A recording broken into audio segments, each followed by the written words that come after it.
CUDA programming. CUDA का मतलब होता है compute unified device architecture. CUDA जो है वो पैरेलल कंप्यूटिंग प्लेटफॉर्म और API मॉडल में यूज किया जाता है। उसको क्रिएट किया था एनवीडिया ने, और उसको इसीलिए क्रिएट किया गया था ताकि हम एनवीडिया GPU प्रोग्रामिंग कर सके बाय यूजिंग GPU प्रोसेसर्स, और वो GPU एप्लीकेशंस में भी यूज कर सकते हैं हम लोग। CUDA प्रोग्रामिंग मॉडल्स कौन कौन से हैं? तो सबसे पहले होस्ट और डिवाइस आता है। CUDA के पास दो कंपोनेंट्स है, एक होता है होस्ट जिसको हम CPU बोलते हैं, दूसरा होता है डिवाइस जिसको हम GPU बोलते हैं। होस्ट जो है वो मेन प्रोग्राम को रन करता है, और डेटा ट्रांसफर जो एग्जीक्यूशन डिवाइस के बीच में डेटा ट्रांसफर होता है CPU और GPU के बीच में, उसको मैनेज करने का काम करता है। पैरेललिज्म अप्लाई करता है। पैरेललिज्म जो है वो फंडामेंटल कॉन्सेप्ट होता है CUDA के अंदर। डेवलपर्स जो है वो GPU कर्नल्स को लिख सकते हैं। GPU कर्नल्स जो है वो ऐसे फंक्शंस होते हैं जो हम पैरेलली एग्जीक्यूट करवा सकते हैं by using multiple threads on the GPU। Threads जो है वो एक साथ काम करते हैं और हाई कंप्यूटेशंस को परफॉर्म करते हैं। फिर हायरार्की आती है। तो CUDA जो है वो ग्रिड्स, ब्लॉक्स और थ्रेड्स के फॉर्म में स्ट्रक्चर किया जाता है।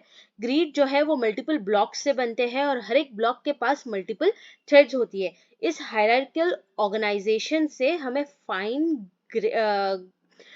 ग्रेन्ड कंट्रोल मिलता है जिससे हम पैरेलल एग्जीक्यूशन कर सकते हैं। फिर दूसरा है CUDA लैंग्वेज एक्सटेंशंस। तो CUDA C++।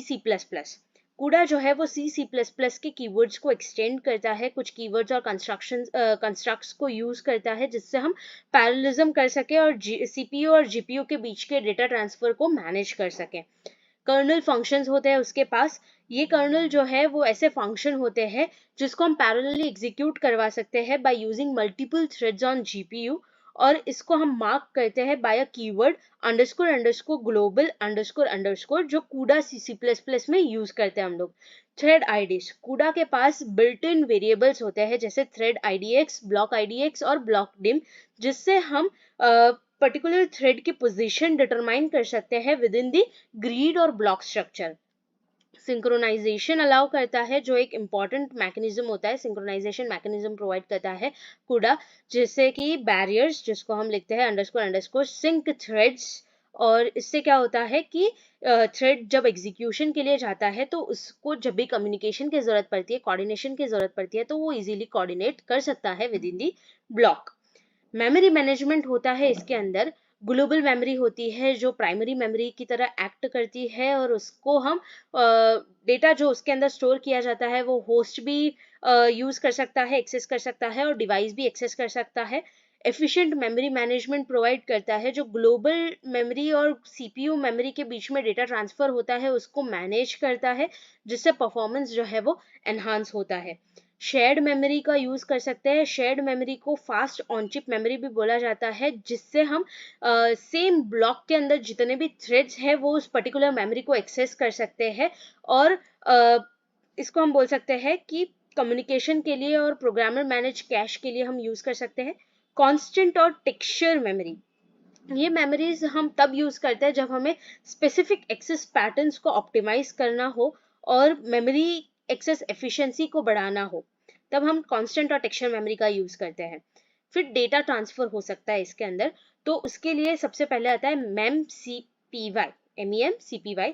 तो ये जो है ये CPU और GPU के बीच में जो डेटा ट्रांसफर होता है उसको मैनेज करता है, और CUDA जो है वो एक पर्टिकुलर फंक्शन प्रोवाइड करता है जिसका नाम है CUDA aware memory copy function, जिसको हम बोलते हैं CUDA MEMCPY।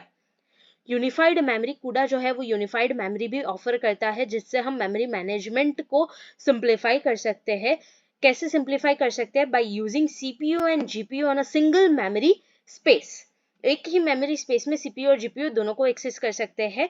तो जो CPU और GPU मेमोरी के बीच का डेटा ट्रांसफर है, डेटा मूवमेंट है, उसको ट्रांसपेरेंटली मैनेज करने का काम जो है वो सिस्टम का होता है। फिर आता है परफॉर्मेंस ऑप्टिमाइजेशन।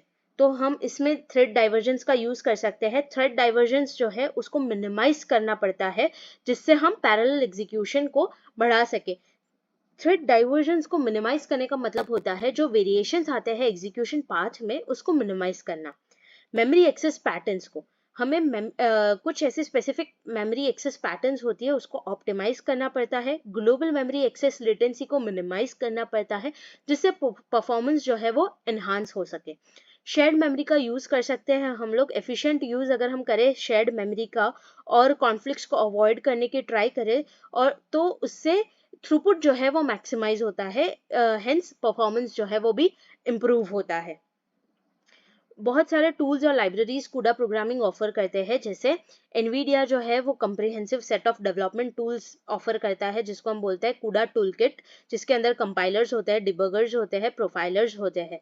तो अलग अलग लाइब्रेरीज भी ऑफर करता है वो, जैसे CU ब्लास्ट जो है वो लीनियर एल्जेब्रा के लिए यूज कर सकते हैं हम लोग, CUDNN जो है वो डीप लर्निंग के लिए यूज किया जाता है, और CUFTT जो है वो फास्ट फोरियर ट्रांसफॉर्म्स के लिए हम यूज कर सकते हैं। तो ये सारी लाइब्रेरीज जो है वो मैथमेटिकल और साइंटिफिक ऑपरेशंस को एक्सेलरेट करने में बहुत हेल्पफुल होता है। कूडा जो है वो बहुत सारी एप्लीकेशंस में हम यूज़ कर सकते हैं, जैसे साइंटिफिक सिमुलेशंस में यूज़ कर सकते हैं, मशीन लर्निंग में यूज़ कर सकते हैं, इमेज प्रोसेसिंग और बहुत सारी ऐसी एप्लीकेशंस में हम यूज़ कर सकते हैं। कूडा जो है वो GPU की पैरेलल प्रोसेसिंग कैपेबिलिटीज को इम्प्रूव करता है, उसको यूज़ करता है। तो ये था छोटा सा इंट्रोडक्शन अबाउट कूडा प्रोग्रामिंग।